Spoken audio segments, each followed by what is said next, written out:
Life Basics isinalin sa Tagalog 2024. Martin Luther King Jr.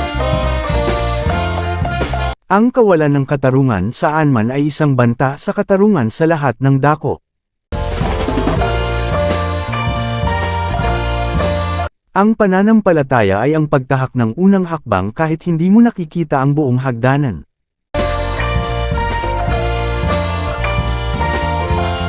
Dapat nating tanggapin ang limitadong pagkadismaya, ngunit hindi kailanman mawala ng walang hanggang pag-asa.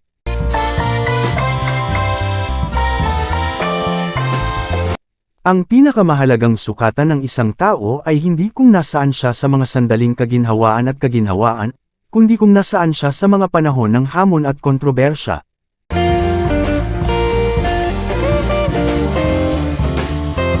Ang kadiliman ay hindi makapagpapalaya sa kadiliman, tanging ang liwanag lamang ang makakagawa niyan.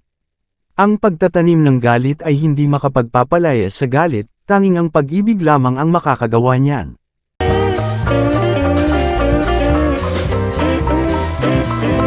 Ang ating mga buhay ay nagtatapos sa araw na tayo ay tumahimik tungkol sa mga bagay na mahalaga.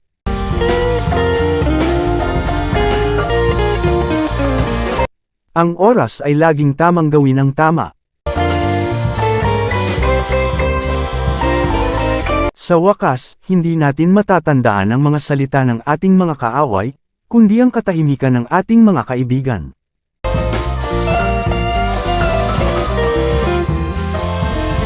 Ang pag-ibig lamang ang puwersang kayang magbago ng isang kaaway tungo sa pagiging kaibigan.